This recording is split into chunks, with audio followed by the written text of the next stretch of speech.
Hello and welcome to Weekend File. Tonight we'll be presenting the concluding part of our program on methodic approach to national development through the backward integration strategy of government. Good evening.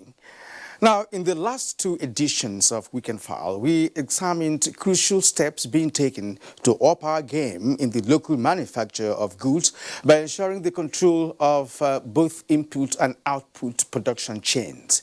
The main purpose of any integration is, of course, survival and ability of course, to obtain a larger part of the market. And experts believe that models of backward integration of supply chain management can be implemented in several sectors, namely oil and gas, agriculture, iron and steel, health, manufacturing, and in the media. The federal government says it is pursuing a comprehensive backward integration to revive and sustain the growth in these sectors where the country has comparative and competitive advantage, especially in mines and steel that can stimulate industrial revolution in the country. Another perspective to this is the evaluation of the effects of backward integration in rural development. What are the profitability outcomes that are most helpful to rural dwellers who constitute greater percentage of the entire population? What is the concept of contract farming, for instance, and can it be implemented to improve the supply chain procedure of raw materials? We will seek answers to these questions and bring you reports of the successes being recorded in very crucial areas as a result of backward integration strategy of federal government. My name is Kirian Umayo. It's indeed good to have you join us, and thank you for doing just that. And let's get to work. First, we'll bring you the news. The federal government has debunked the report being circulated on the social media of a bomb explosion at the South African High Commission, Abuja, on Saturday, calling the report fake news orchestrated to cause panic and chaos among the populace. A statement by a special assistant to the Minister of Information and Culture, Lai Mohammed, said the video of the purported bomb explosion, which is being circulated on the social media, is that of the bomb explosion at Emma Plaza near Banex Plaza in Abuja on the June 25, 2014. For the minister, this is the handiwork of desperate politicians to discredit the present administration. The minister also recalls that a similar story was cooked up on Friday, 6 September 2019, where his appearance on Channels TV in January 2015, when he was the spokesman of the APC, to make it look like he was begging Nigerians to forgive President Buhari for not having a school certificate.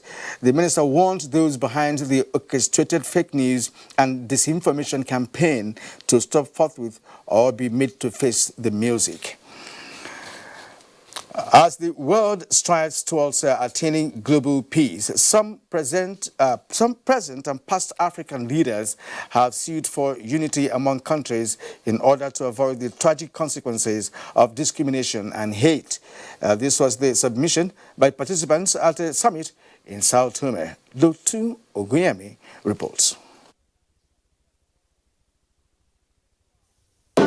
The Africa Summit, organized by the Universal Peace Federation, is an opportunity for African leaders to come together to deliberate on strategies that will enhance peace on the African continent. And this year, they are in Sao Tome and Principe, and 21 African leaders are gathered here to deliberate on how to enhance world peace, looking especially at the African continent. To make meaningful progress, Africans must be encouraged to treat one another as brothers and sisters in love and unity. Let's start together, please, as one family under God. Speakers here believe peace is attainable not just in Africa, but across the world if universal values of tolerance, justice, equality, and godliness are championed by all. If they really want to deal with peace, the issue of peace in the society, where to go to is the family, on the family level. Founder of the Universal Peace Federation, Haq Jahan Moon, pointed out the need for families to embrace values that border on godliness and morality, noting that a united family translates to a united community. Participants were therefore enjoined to take the message of peace to their various countries, starting from their families. From Sao Tome and Principe, Dotun Ukunyemi, NTA News.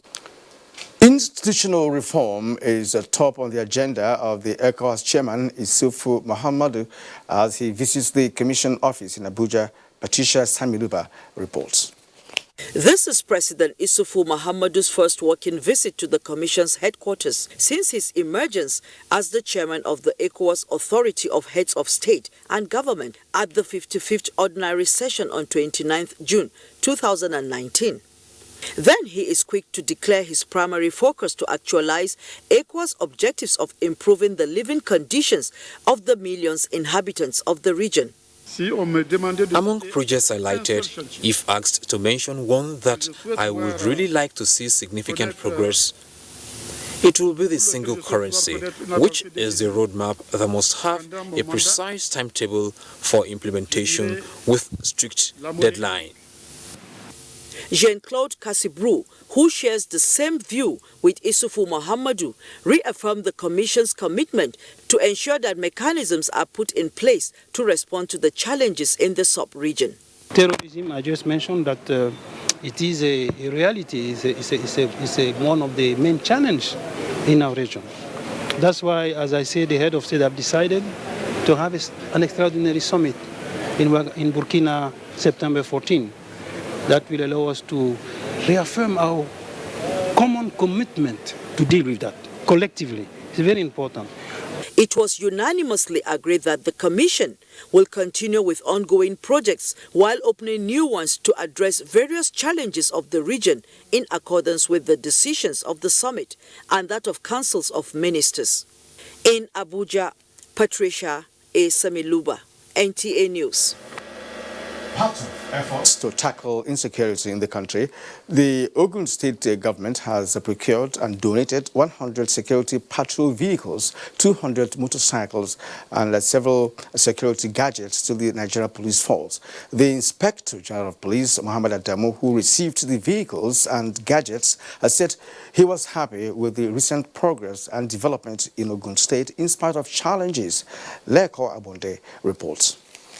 Crime, no doubt, is one of the major challenges that beset the ways of progress in any society. And Ogun State has had its own share from armed robbery, kidnapping to other forms of criminality. The good news, however, is the fact that the State Police Command has been winning the war. The robust partnership between the police and the state government has been an effective antidote. It was therefore not surprising when the state government presented security vehicles and gadgets to further motivate the police fight crime in the state. Existing businesses can only thrive in a secure environment. The purchase of these security vehicles and motorcycles and vans fitted with state-of-the-art gadgets is a clear demonstration of our commitment in that direction. Receiving the vehicles and gadgets on behalf of the federal government, the Inspector General of Police, Mohammed Adamu, appreciated Ogun State government for the effort and assured that the gadgets would boost the morale of police officers to do more.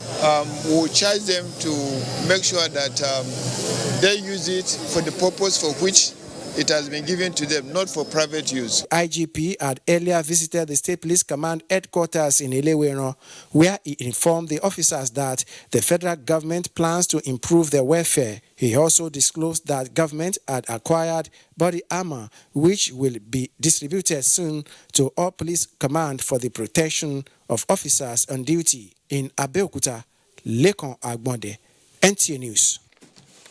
Now, Kano State Police Command has paraded about 100 suspected kidnappers and armed robbers who have been terrorizing the state in the last 21 days. Lawal Salahu Ino reports that the command also arrested 2 persons who specialize in forgery and cybercrime. Suspects paraded include 17 armed robbers, 8 kidnappers who confess to be part of syndicates terrorizing communities and travelers along Tudunwada, Dogua Falgore Forest.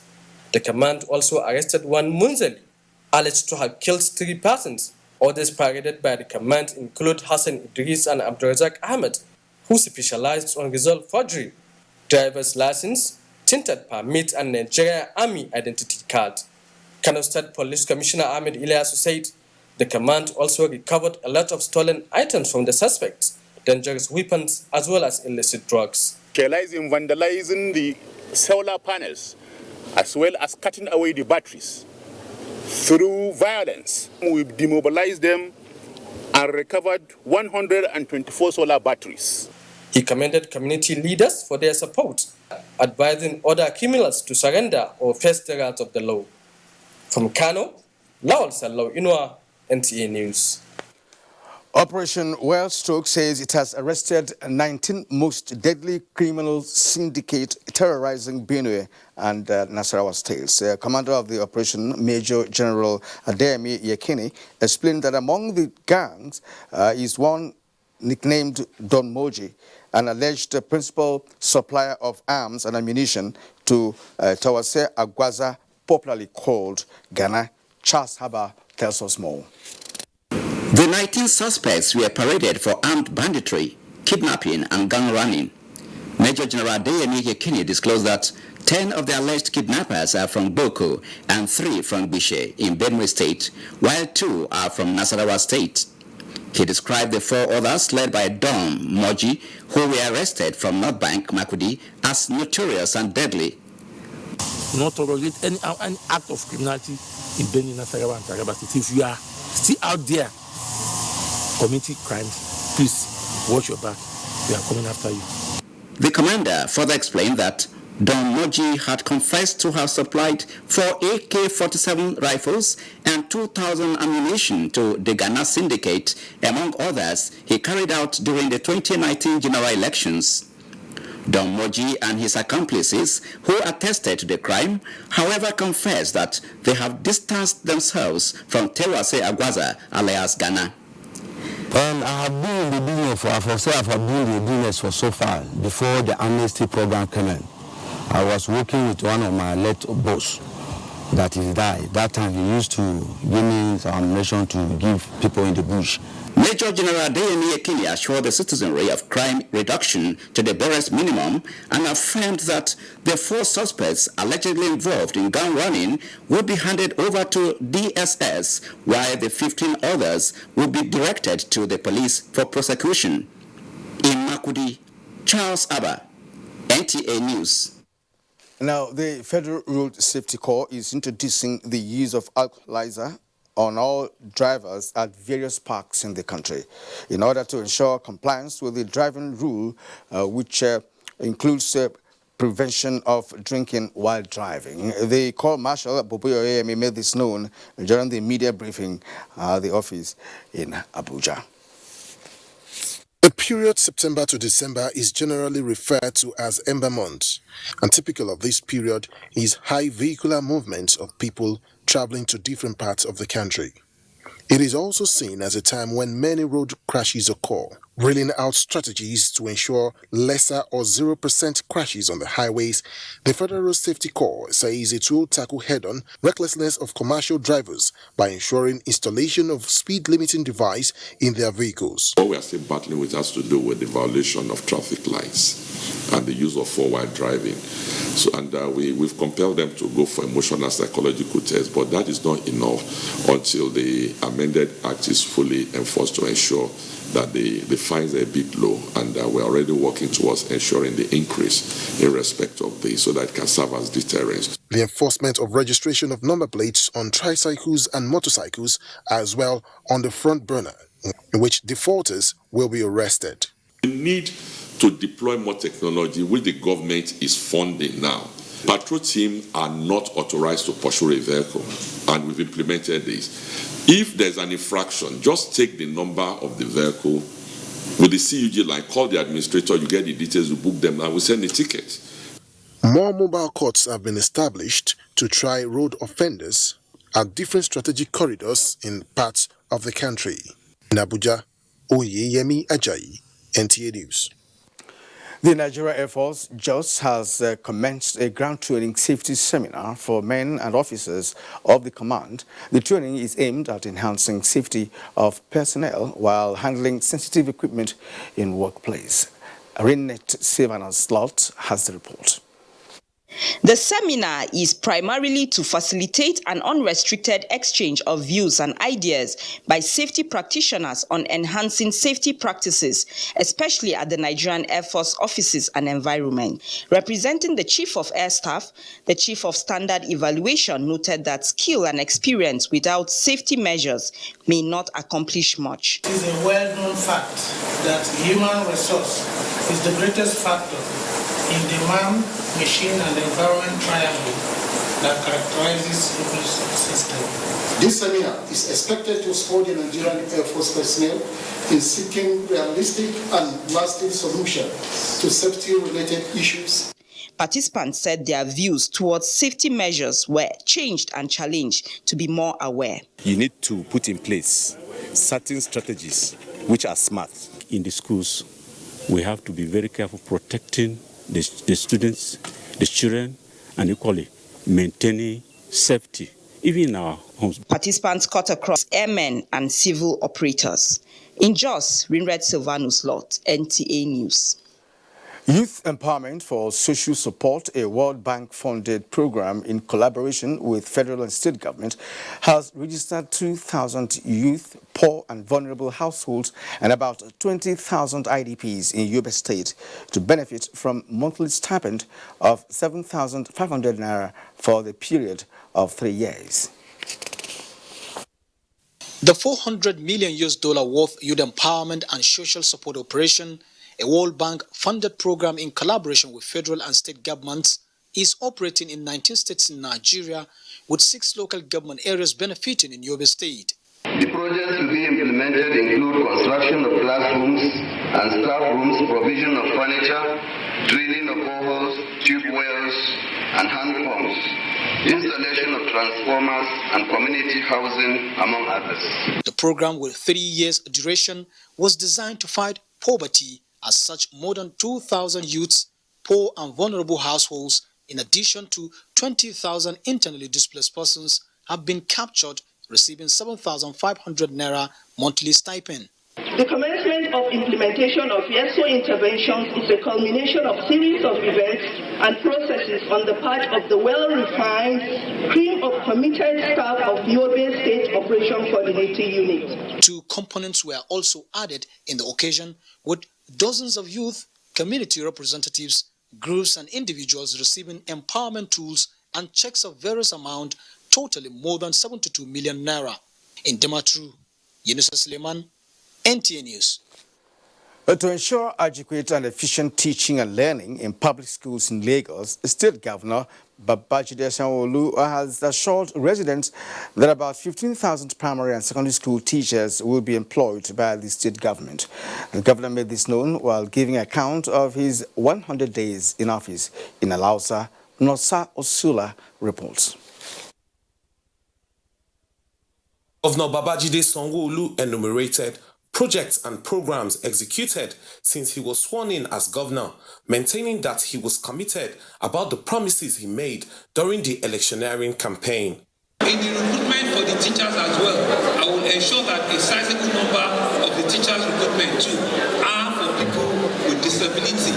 Directly, we must ensure that we meet that quota in all of the things that we do. On erratic power supply, Governor Sanwo-Olu stated that about 20,000 prepaid meters will be procured, while discussions are ongoing with the DISCOs and the power firm on how to increase power supply through embedded power. We're going to be coming up with a new policy on Okada riders. We realize that apart from people that don't obey traffic rules that causes a lot of accident, is also Okada riders that also causes a lot of accident. Right, so there are 2 levels to it. Once we can get our people to conform to the rules, right, it will reduce road traffic accident. And like I said, we're bringing a new policy on how we're going to operate Okada. Governor Governor Sanwo-Olu also revealed that his government will be leveraging on private sector partnership and funding to execute programs and projects, stating that partnership with the private sector is critical as it controls about 80% of the gross domestic product of Lagos State. In Lagos, Nosa Osula, NTA News. You're watching Weekend File on the network service of the NTA, and tonight we are, of course, on the concluding part of our program on backward integration. Correspondence report next when we return from this break. Bayes University is a fully licensed university operating since 2011 and has grown to have 32 accredited programs in 6 faculties. This includes computer and applied sciences, management and social sciences, engineering, environmental sciences, law, and basic medical sciences. The university also offers postgraduate programs and foundation courses in a conducive learning environment with modern teaching facilities and high-quality national and international staff. Bayes University graduates have either progressed into respectable career positions or have obtained postgraduate degrees from different parts of the world with distinctions. Call or visit www.bayesuniversity.edu.ng. Bayes University, Abuja. Learn to live. Hey, you! And are you how they talk to? I sabi you now. It's in day your mind, Abi. The person with them go hail us. Baba Toros and Shangalo. Ogun Lekuva, Mr. Sabi. And you know if we carry last for this one. A spear into the top corner.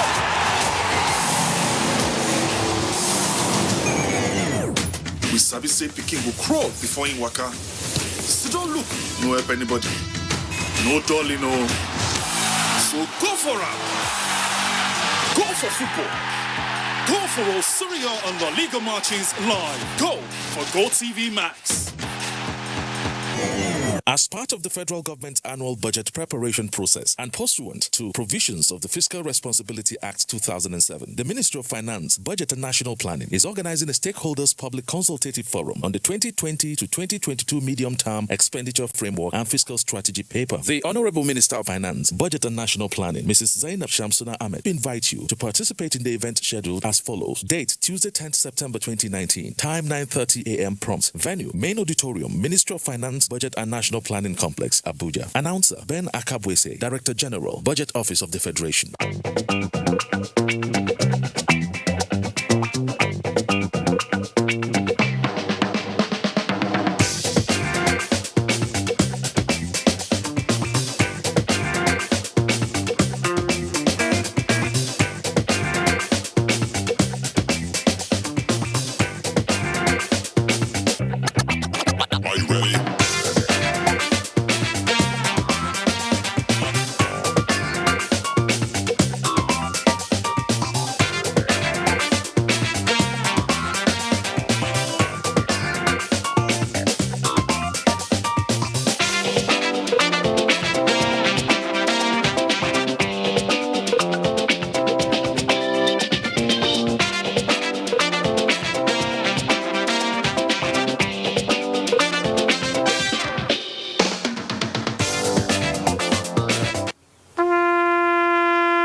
They are there at the crack of dawn.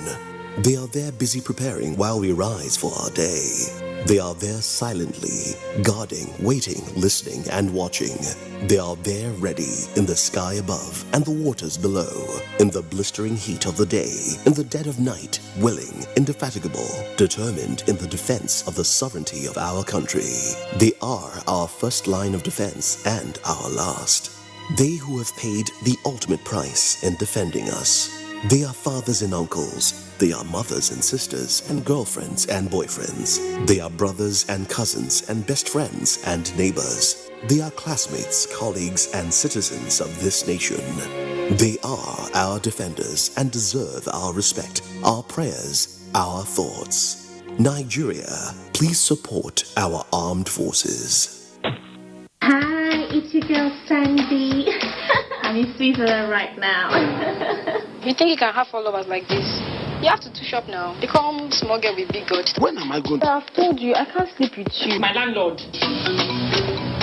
King Kadesan got no man. Have you not stay before? We would never go in your before. You borrowed the money? Yes. Which guy in his right senses will spend such amount of money? Whatever. So what are we doing here? Who is this man? I just... Make it come out for here for straight road. When my purpose resemble express road, now I will know that I don't try for inside this Lagos. So you even speak pidgin? Oh, this? I'm just trying it. I didn't even know it was nice.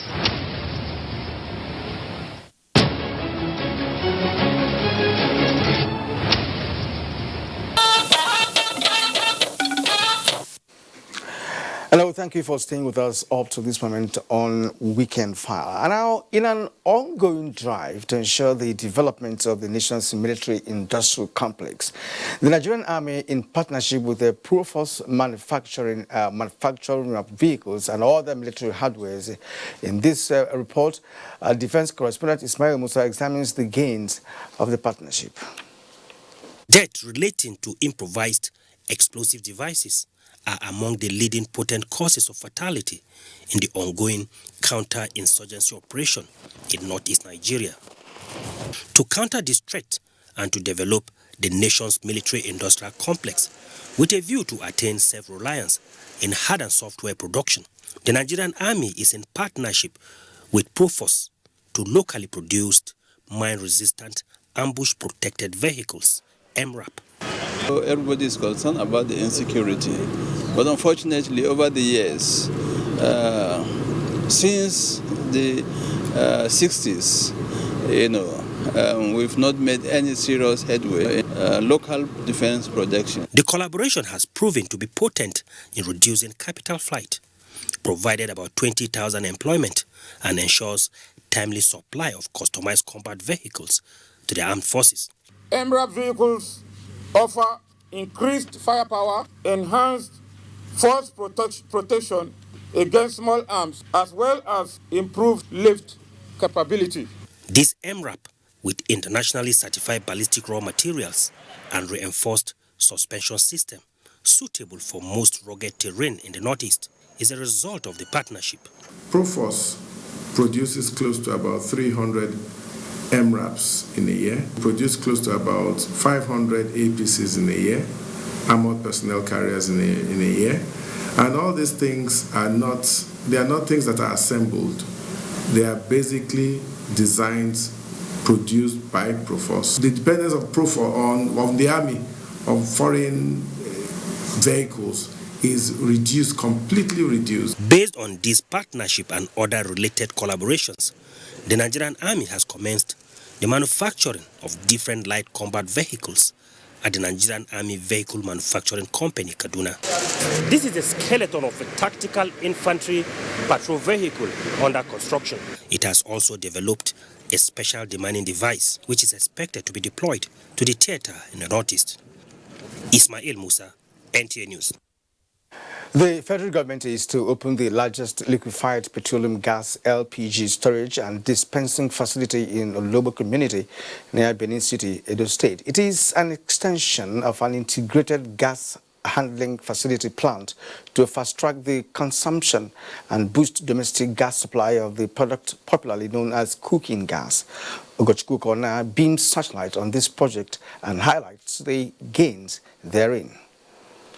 Natural gas reserves cater to most of the world's natural gas needs. Demand is high, and by 2035, it might be almost double at what it stands today. This means more pressure on the top 11 countries with the highest gas reserves in the world to meet demands.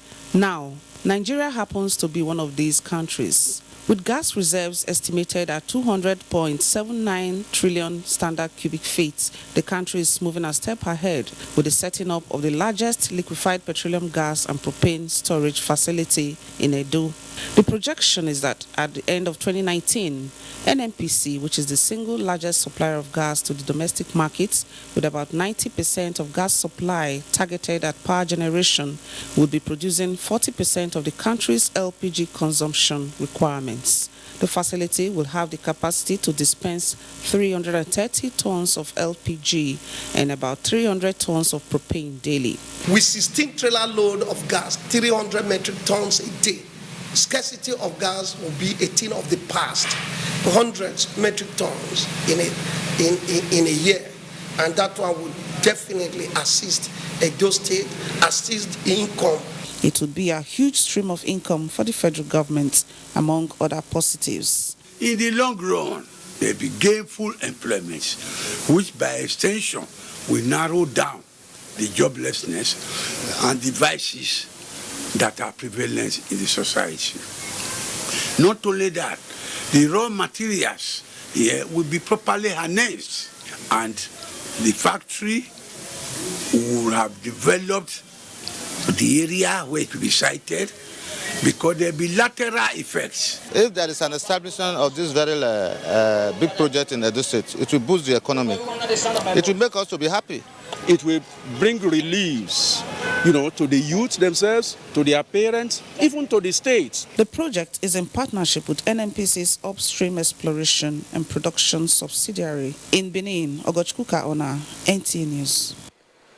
The industrialization policy of the Cross River State government, with the Ayade Industrial Park serving as a strategy for backward integration, the noodles factory, popularly known as Calabar, will benefit from the rice city, which will provide raw materials for the factory. From Calabar, Paul Abel reports that the noodles factory is expected to bring a paradigm shift in the noodles market when operational.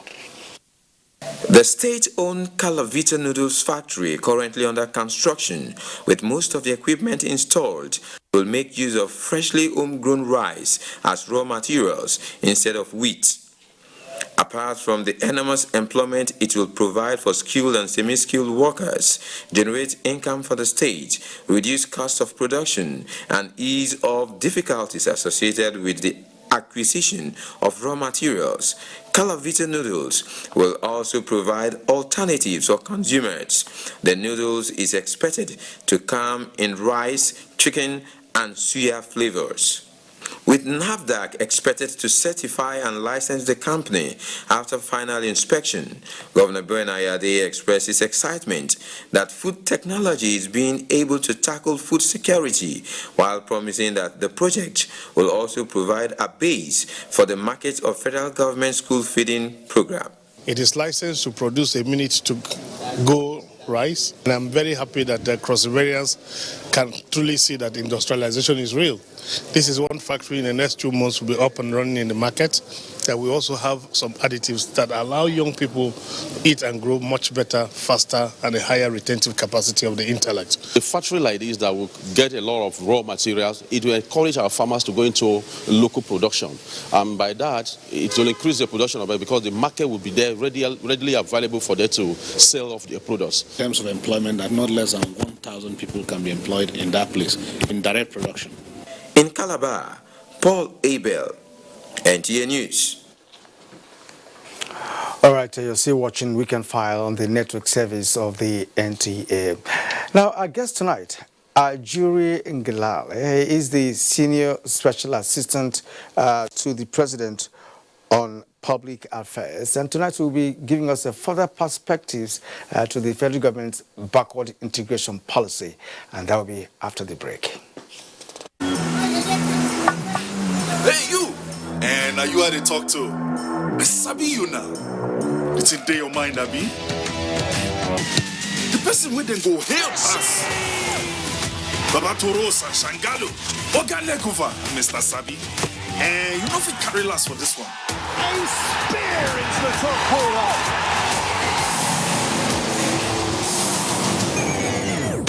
We Sabi say Peking go crawl before in waka. So don't look, no help anybody. No dolly, no. So go for it. Go for football. Go for all Serie A and La Liga matches live. Go for Go TV Max. Thank you. Thank you, sir. Please, did you hear that? Of course I did. That is village master tune. So Auntie Amebo was not gossiping then? Village master is celebrating 50 years. 50? Already? This is not a joke. It is a national celebration. NTA and Village Master family are commemorating 50 years. Hey, please tell me, when is our golden jubilee? It is from the 8th to 11th of October 2019. I have to go and get ready. It's time to party. Women. But we, men, will be there too.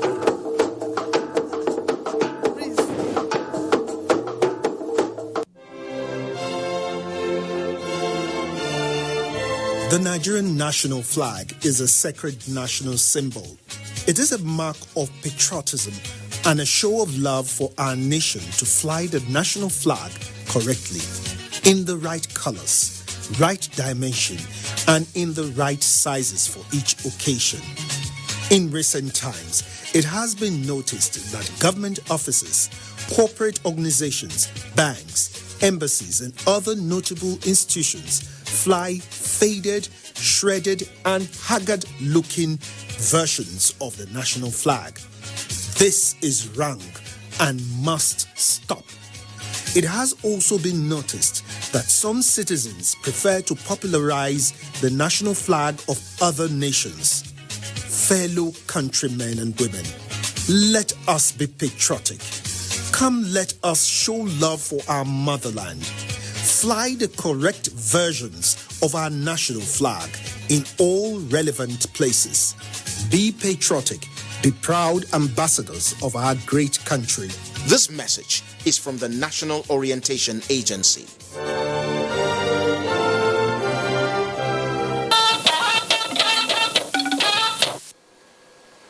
All right, now we formally welcome Nigerian Galale, the Senior Special Assistant to the President on Public Affairs, who happens to be our guest on this edition of Weekend File. Ajuri, it's good to have you. Thank you so much for having me. All right. Now, look, there are models of integration that have been applied by several governments across the globe to fast-track economic development. What, in your opinion, could be the reasons, why Nigerian government has decided to take on backward integration as a strategy to reawaken, or re-energize our economic landscape? A very important question, and I thank you for it. First of all, Mr. President, in his wisdom, looked at the economic structure of the country and realized, of course, that we have been for decades now over-dependent on oil revenues. Obviously, the oil and gas sector is well known to be low in terms of labor intensity and high in terms of capital intensity. And he has looked at some other sectors where you can do much more with less, where it's labor intensive and less capital intensive. Identified are, of course, agriculture, solid minerals, CTG, cotton, textiles and garments, etc. So to your question about backward integration, looking at the entire economic landscape, the question on the president's mind really was, if in any economic policy that we're formulating, ultimately it's not going to be what we need it to be if Nigerians are not employed.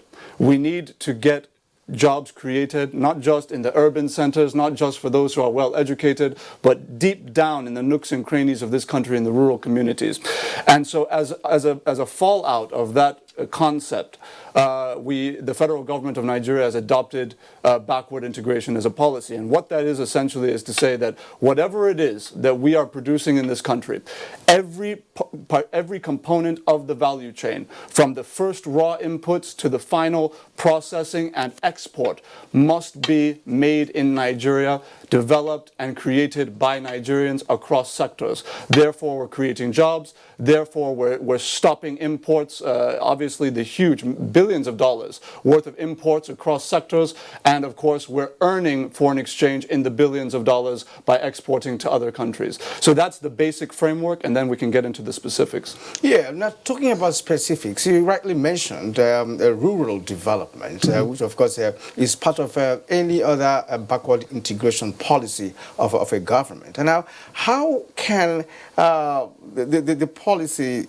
trickle down to that level? Of course, that's where we have the larger population of this country. In what sense, can Nigerians understand the processes that lead to rural development using backward integration? Okay, well, first of all, you look at even the smaller programs of the federal government, just like the social investment program comes to my mind, on a very small scale, right? You have the homegrown school feeding program, we're feeding 9.8 million children. Now, within that, we could have used imported ingredients like many previous administrations had done, or in different countries of the world, to feed our school children. What we instead did is we said every ingredient, every input must come from local farmers with our own yields supplying the program, so that you're giving an increased market to the farmers. We're also employing, for example, the cooks that make the food. Obviously, grown school feeding program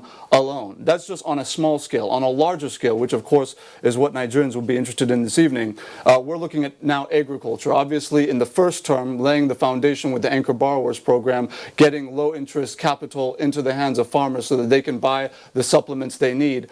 Now, we're going into mechanization, right? So instead of doing going through agricultural production processes that are traditional, that are more manual, we're now going digital, as it were. We're going to mechanize. Now, we have some agreements in place already with a significant Chinese group of dollars by 2023 to establish 10 agro-industrial hubs in this country.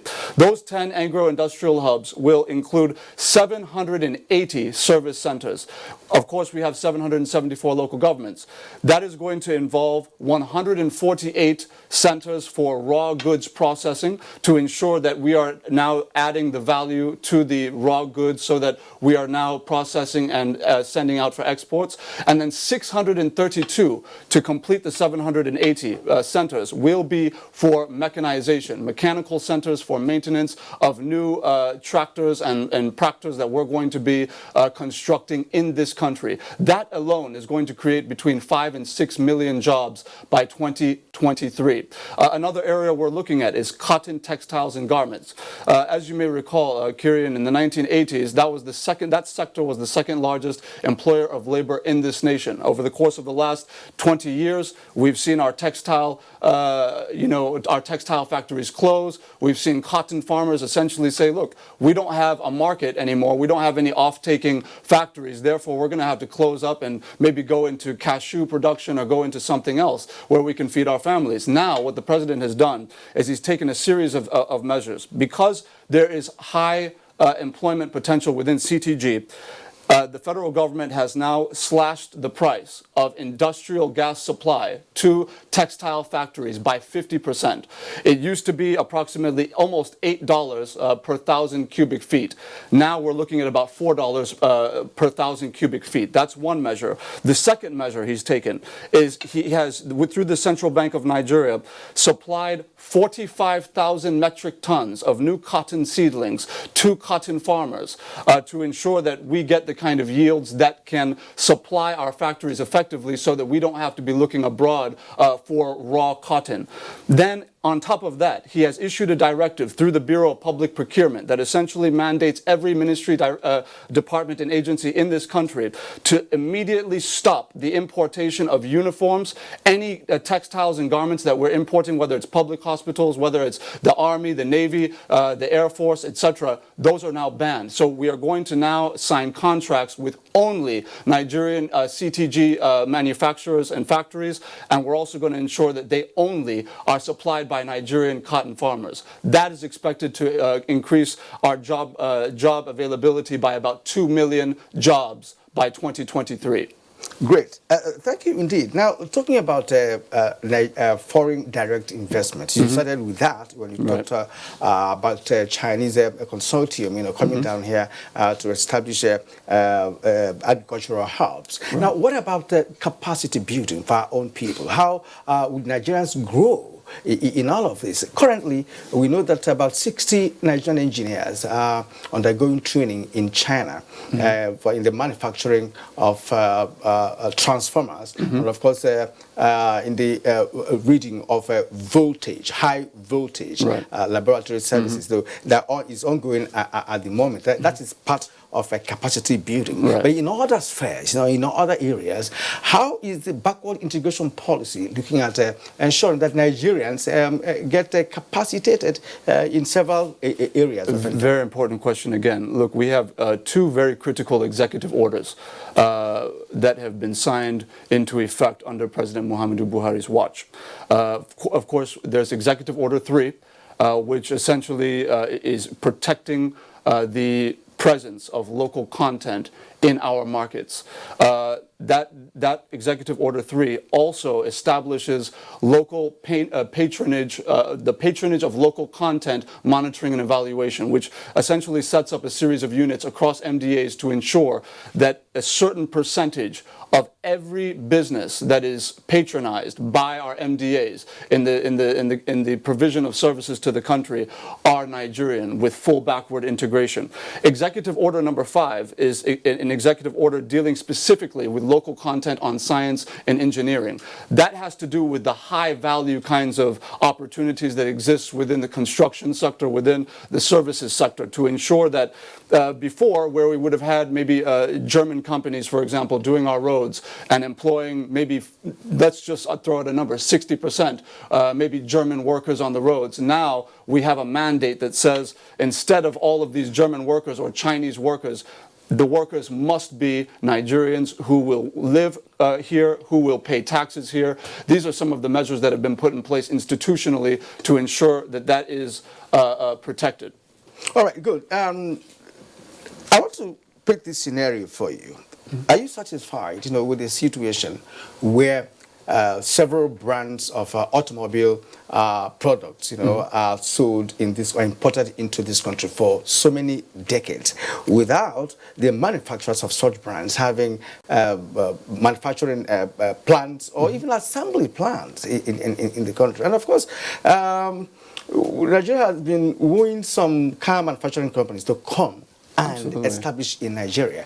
Should there be a policy to that effect? Because wooing them to come may not be enough if backward integration is anything to go by. What would be your own opinion in that regard? Well, Kirian, to be honest, there's so much going on in this country right now that our people simply don't know about. I'll just give you an example. Manufacturing and auto manufacturing in particular is an area where we've already seen progress. In 2016, Toyota, a well-known international brand, opened up an assembly plant in Lagos. We have highest buses being assembled here, different cars being assembled here. We've also encouraged some Chinese automakers to set up shop here, which they've already done. They're already producing their vehicles locally. Of course, the Buhari administration has already been very adamant about ensuring that Innocent Motors continues to be one of the most patronized vehicle contractors to federal agencies. If you go to immigration, for example, Nigerian Immigration Service, you're going to see a lot of innocent vehicles, just for an example. So in terms of auto, we've already seen an influx of cars. In fact, we already have an MOU on the ground that has been signed with Volkswagen, the German car manufacturer, and that's going to be coming on stream within the next few years as well. But to the larger point about backward integration, I just want to emphasize that when we see numbers on a spreadsheet from the Central Bank of Nigeria, those numbers just aren't just numbers on a page. These are Nigerians that are having jobs for the first time, sometimes in decades. Sometimes people have been out since they left school, 15 years without a job, and they're finally getting a job working in some of these new factories coming in. I'll give you some examples, Kirian. If you look at glass, for example, a Chinese company named Rongshan has moved into Edo State now in partnership with the Edo State government, has built a multi-billion naira glass processing firm, just one out of a few. We've been constructing and importing all this glass when we've had the capacity to do this, but now it's happening because of the federal government's stance on backward integration and making sure that we maximize job creation opportunities. The same thing is happening in dairy. If you look at what's going on in Ekiti State, where very recently there's the dairy farm Ikun that was established by the Shigari government in 1980. It has essentially been moribund since then. Nothing has happened. It's just rotted away. Now all of a sudden Governor Fayemi has brought in Promasidor, which are the makers of cowbell milk products that we see, the sachets. They've agreed to essentially revive Ikun Dairy Farm and ensure that all their supplies are coming from that farm, where Nigerians are going to take over the farm and be employed. You see that even with Friesland Campina, the makers of peak milk. Yeah. They've signed an MOU with the federal government of Nigeria to revolutionize the entire dairy manufacturing process in the country, away from the antiquated kind of manual system into a modern dairy production system as part of efforts like the NLTP, the National Livestock Transformation Program. Now, talk to us about Iron on Steel, with a joke with that in mind. Well, what is the situation at the moment? Well, there's obviously litigation around that. We want to get to a point where we're not just assembling cars in Nigeria. We want to get to a point where from the production of the steel to the assembly of the cars to even the leather within the cars, the technology within the cars are done locally. But unfortunately, we have to battle with issues around previous concessions, litigation arising therefrom, and so that's been a limiting factor. All right.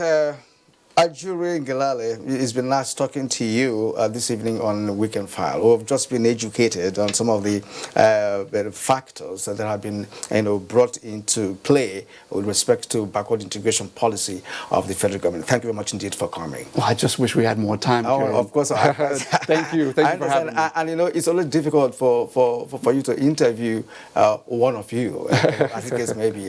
Ajuri Ngelale is the Senior Special Assistant to the President on Public Affairs. Well, it's just wonderful. So congratulations on your new appointment. God bless you. Thank you very much. All right, stay with us. We'll be right back. You can follow us on all our social media platforms: Facebook at NTA Network News, Instagram at NTA Network, Twitter at NTA News Now, YouTube at NTA News Online. Or visit www.nta.ng. For live streaming, visit www.nta.ng/live. Now, you can stay updated on the go, be it on your TV, iPhone, laptop, or iPad, or download the NTA mobile application from your Play Store or App Store. NTA, you can beat the rich. These days, people get their news and information from more media sources than ever before. Fake, verified, doctored, and manufactured to create confusion. Ask yourself, verifiable? Fake news